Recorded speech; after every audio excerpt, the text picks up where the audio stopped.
You know what I love about our sewing community is that it's so supportive, or that's what I've found.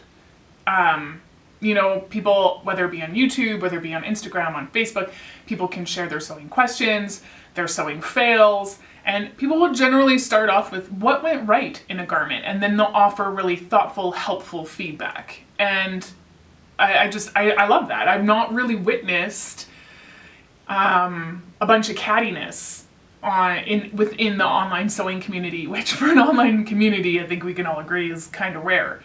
But in saying that, I realize that's just my experience. And there's a lot of reasons why different people would have different experiences in the same space. And one of those reasons is race. And that's really the overall theme that this video is going to fit in today. But Stephanie, I come here for the sewing. I hear you.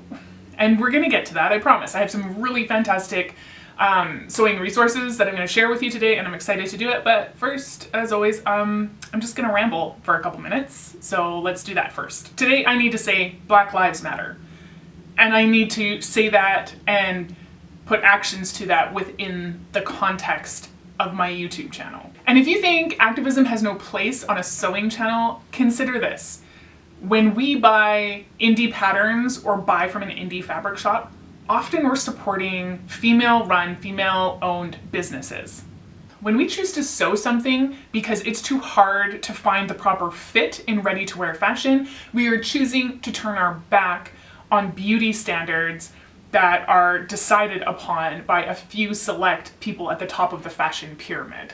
When we choose to sew our own wardrobe and not buy fast fashion, then we are choosing to take our support and our dollars away from an industry whose supply chain is inherently violent and disproportionately affects people of color. When we choose to buy eco-friendly fabrics or refashion something instead of buying something new, we are taking a stand against ultra-consumerism, and we are choosing to put the planet before profits. Yes, of course, we also sew because it brings us joy.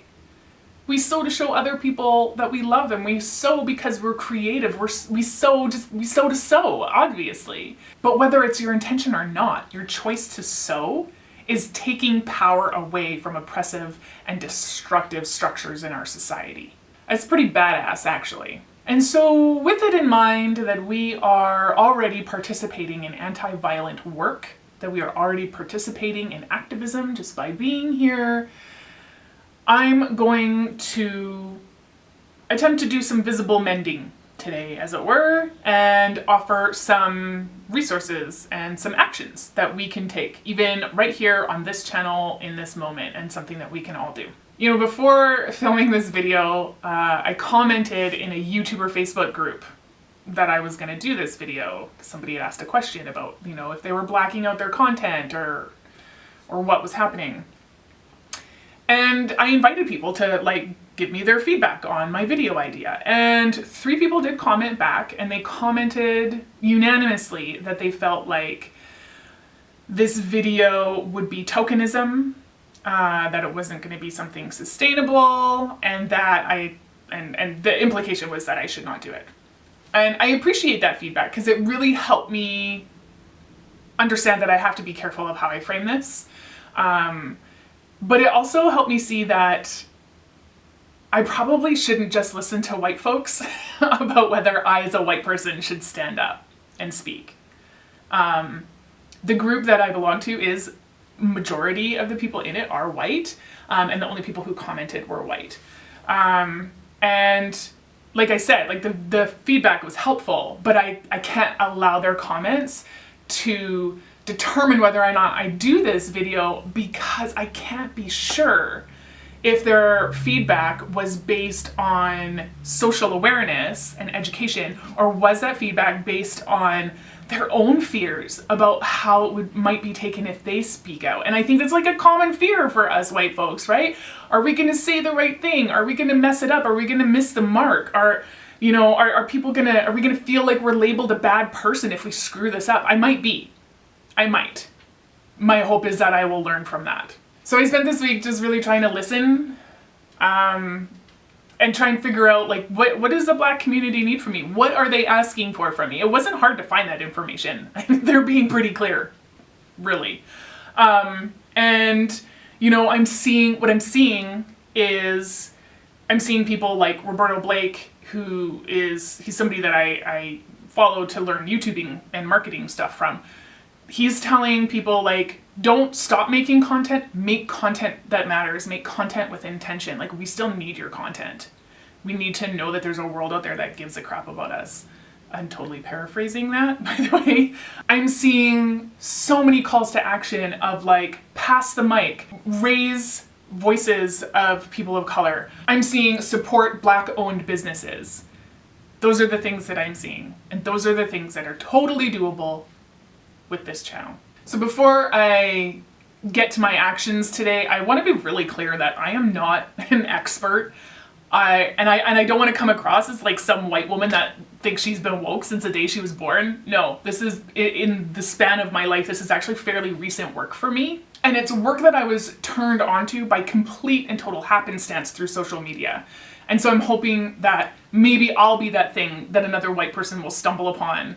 And I can share those resources. And I will share those resources that got me going on this work in the description below. It's very likely the people that I'm going to reference in this video as resources will never know that I made this video. And that's okay. I'm not here to get a pat on the back or a thank you from anybody. I'm not here to try and save anybody. I'm here to try and dismantle my own racist programming. And yes, I do have that. It's something that we all have. We're steeped in it since the day that we're born. We don't realize it, but once we see it, we can't unsee it. And that's when we have work to do.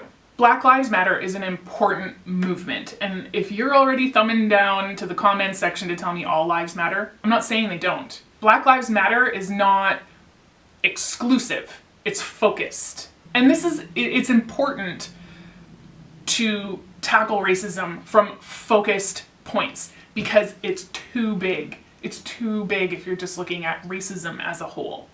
No wonder people are apathetic. No wonder they're frozen and they don't know what they're supposed to do about it.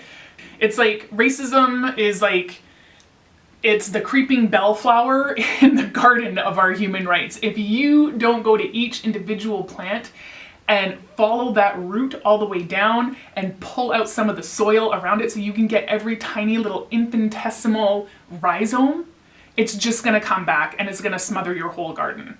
So that's what we're dealing with. We need to like break it down to the smallest problems and then work our way up. Or at least that's how I see it. So Black Lives Matter is important because Black lives are not valued the same as white lives. And even that is a monumental problem with many seeds, many roots. And so we need to break that down farther. And I want to be clear, I'm not trying to minimize Black Lives Matter. I'm not trying to minimize racism by breaking things down to smaller, easier problems. I'm trying to break it down to give us actual doable steps that will make us want to act. And so one of the reasons that we don't value Black lives as much as we value white lives is simply because we are trained from birth to view white as the default, right? Like there is a disproportionate amount of white people to people of color in our media, you know, newspapers, TVs, like that stuff that we grew up consuming. And we're not top of the media food chain, right? We're not deciding what's getting printed in the newspapers. We're not deciding what the TV guide is going to show us is on. You know, I'm not saying that just because you have this programming, I have this program. I'm not saying you're a bad person. I'm saying that this is programming that we need to check in ourselves. So let's break that down and let's find one route that we can pull out today. You know, we don't seek out a whites only or whites mostly subscription list when we're going through our YouTube or following people on Instagram or whatever, but nor are we very likely, as we're thumbing through our subscription list, to notice if all the little faces of all the people that we're subscribed to happen to be white. Like that probably isn't going to strike us as weird, right? And that's the programming. And when we see white as the default, that immediately is going to like devalue anybody who's not the default. But here's the good news. It's a different world now. It's, you know, anybody can have a YouTube channel, a podcast, a blog, be on social media. And I said, once you see it, you can't unsee it, and then we have to act. So we, as white folks, need to go out and pull other voices into our newsfeed. We need to go and seek those folks out. And even if those voices are only talking about sewing or cooking or carpentry or whatever you want to follow people for, even if they're only talking about those things, you're still getting somebody else's perspective. You are still seeing a different skin tone in your feed. You are reprogramming that past racist programming that we all have. It's hard to hear that. I know it's hard to hear that. It's hard to hear that we all have racist programming, but it's important to hear. It's because it is putting some people of color on your Instagram feed. Is that going to totally end racism and change the world and we're going to take out all the bellflower from the garden? No, of course not. This is the groundwork. This is step one of, I don't know, a million. It's just the beginning. We need to challenge each other and we need to challenge ourselves right now. And this is a good starting point, I think. So let's diversify our subscription feeds. Let's hear other voices. Let's celebrate their work. Let's learn from their experience and their expertise. So I didn't want to take up too much space talking about that today, because what I really want to do is I want to turn you on to some other resources and encourage you to diversify your subscription list today.